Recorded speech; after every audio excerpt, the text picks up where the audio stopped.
Morning, guys. Welcome to Coffee Chat. Mm-hmm. Wow, wow, wow. Beautiful. But, guys, I have to admit, it wasn't my first sip. That is true. But I love you just the same. And I'll tell you what an absolutely gorgeous Monday morning it is. I mean, the temperature is just beautiful. I got a slight little breeze coming in here and blue, blue, blue skies. I'll tell you, it is amazing. And, guys, I hope wherever you are, you're enjoying your Monday morning. Now, having said that, guys, we got another symptom on the table. Yep, reading articles. Macy's is closing 55 stores across the United States. Get that. 55 of their department stores, they're closing. And guys, guess what? They're doing it by the end of 2024. Now, that is a lot of closures to happen in such a short period of time. And yet, of course, we're supposed to believe that everything's a-okay. But when you think about that, 55 of these department stores, just consider you got all the part-time and full-time workers, obviously, and then you got the section managers and the store managers, and you got the district managers. All those guys are out of work. And of course, those places that they were leasing the space, all those shopping centers, you lose a big client like Macy's. Wow, does that ever hit the bottom line? So those are all going to get impacted. And then of course, you got all the suppliers for all the clothing and all this and that. Macy's obviously isn't going to be buying those goods. And then of course, the shipping and the transport and the delivery of all those products gone, gone, gone. And yet we're supposed to sit back here and just think and digest. Yep, the economy's turning around and that is just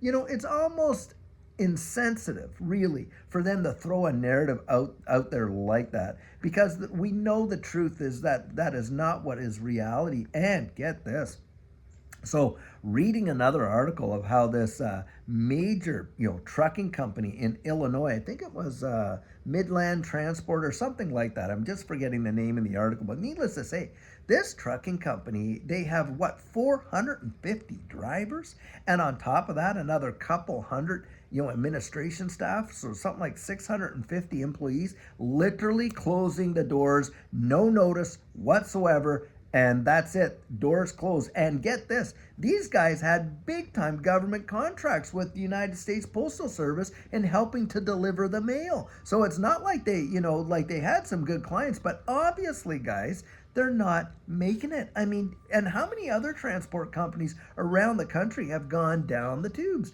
Absolutely, too many. And guys, this is where, when we use our common sense and we see big box stores like Macy, 55 department stores across the country. I mean, that is no small number. And then you're watching transport companies that are supposed to be shipping goods and all that, and these are all cutting back, and we're seeing such a diminished amount of this kind of stuff. Boy, does that ever tell you everything. But they treat us like we're kindergartners, telling us all kinds of hogwash about, oh my goodness, yes, the economy's turning around, this is going on and on. And guys, we know that that's utter hogwash. Yet, you know what they're going to do?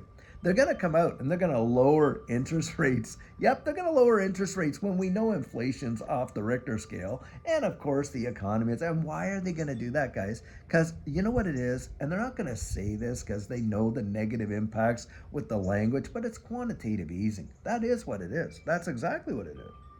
Mm-hmm. Just they're not going to use that language. But it doesn't matter. It's like, remember what was it, Romeo? A rose by any other name smells as sweet. Absolutely, you can call it whatever you want, but if it walks like a duck, it quacks like a duck, and flutters around, it's probably a duck. And that's exactly what we got here.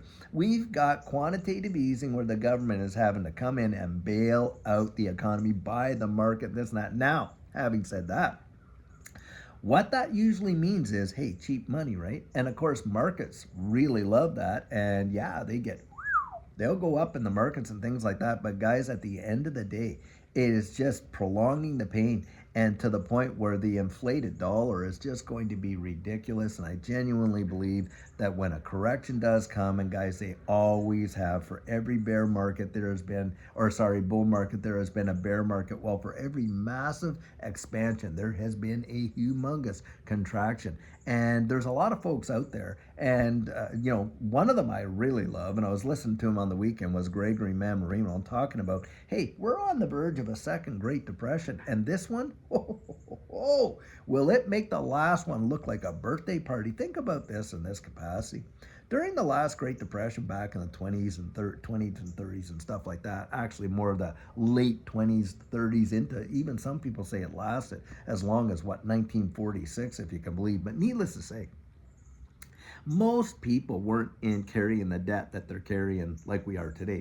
Department store cars, credit cards, this and that. A lot of people having their cars on, payments, and of course, mortgages. And look at the interest rates on mortgages and things like that, and on and on and on.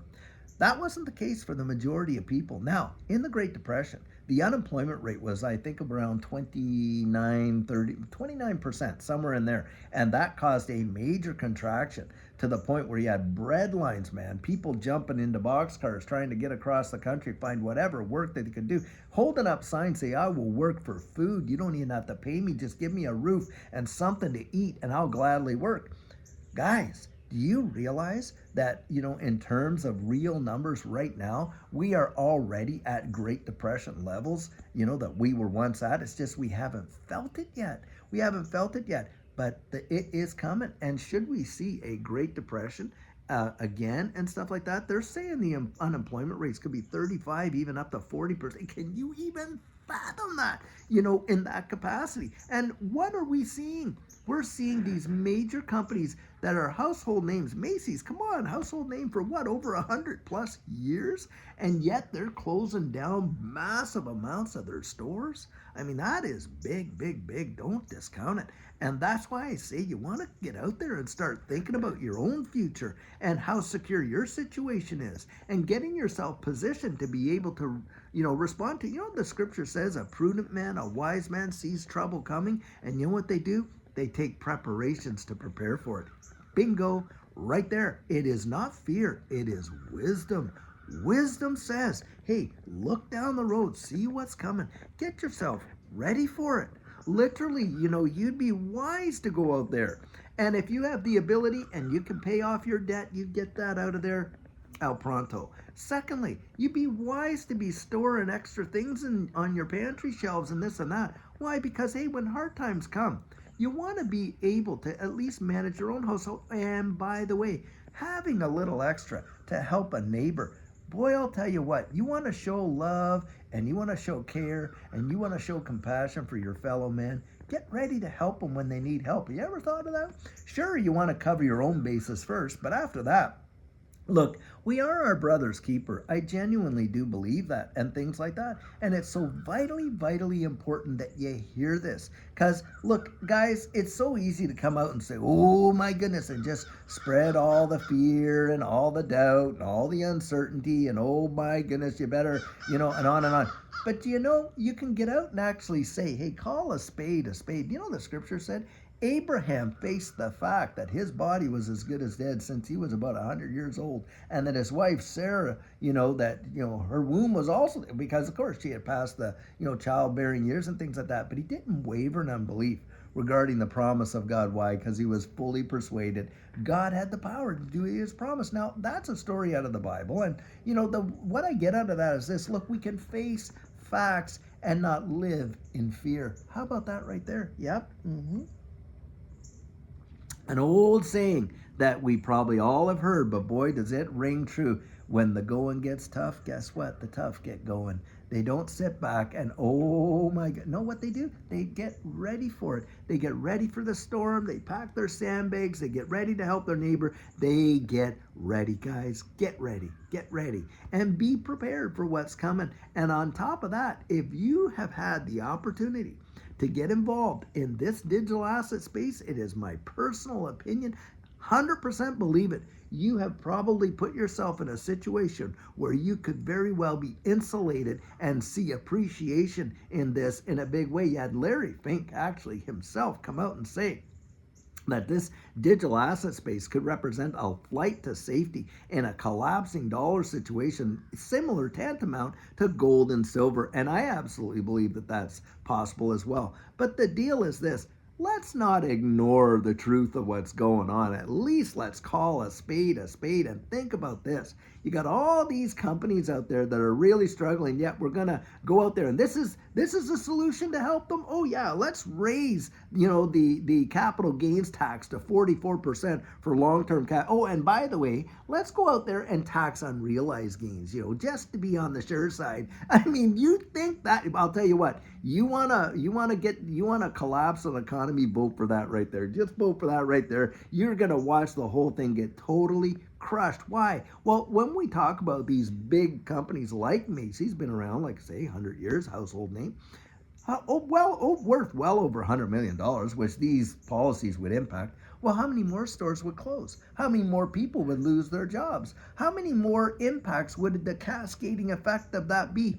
Humongous. And do you think it's just going to stop with like a Macy's and retail? And not on your life.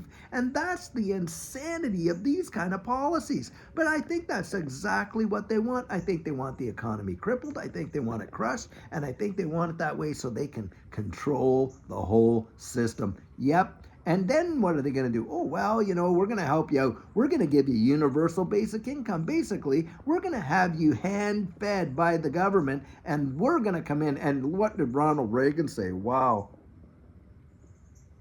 Most dangerous words or something like this quote. I might get this a little off, but one of the most dangerous words to ever hear is, we're the government and we're here to help. Guys, come on. We know that, if we ran our businesses and our households the way the government runs this country, we'd be absolutely bankrupt long ago, and more than likely they would have prosecuted us with some kind of a, fraud, a financial fraud or something. It's just ridiculous. And we know that. We know it doesn't make common sense. That is not common sense, guys. But that's how they want us to believe. That's how they want us to behave. They just don't want us using our own, common sense and just kind of listening to all this nonsense. I mean, come on. The economy's doing so great, and yet you're watching retail and transport and all the sectors of the economy contract.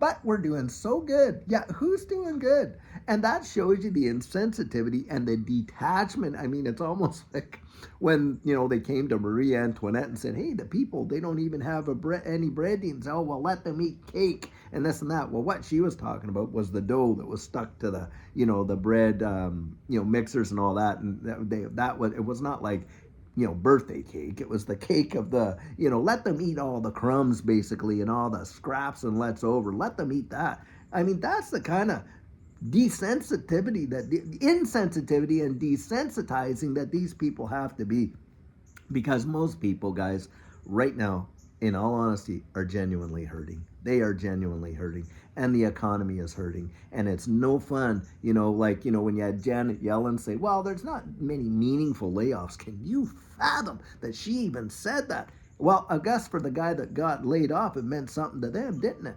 And that's the kind of deal. That's the kind of insensitivity I'm talking about. Guys, we need to clean house. Get that right out of there.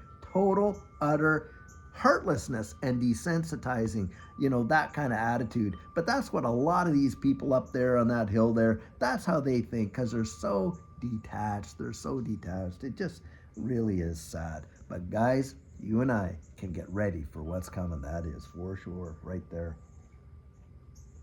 And not let ourselves be completely buffaloed and baffled with the nonsense and the baloney. And that's why I get out here. And guys, I'm sharing with you where my heart is and how much I really care about what happens down the road for you. And that's why I share what I do, because I want you to make it. I want you to be ready. I want you to make it. And guys, ultimately, of course, it's in your own hands, isn't it? It's in your own hands. And that's the way I kind of look at it. And furthermore to that, you know what? Does it really hurt to have a few extra things in the pantry that you may not be using immediately, but you got them if you need them? Nah, it doesn't hurt. I remember as kids and being in Canada, we go out and we'd be playing And I'd be like, oh, I don't want to have that hat and mitts and coat and this and all this heavy. And my mom's like, well, I'll tell you what, if you got it, you can take it off. But if you don't have it and you really need it, you can't put it on and you'll freeze. And so, of course, we would listen. And sometimes we wouldn't. And we'd learn our lesson. Say, okay, next time I'm taking that stuff with me just to be on the sure side.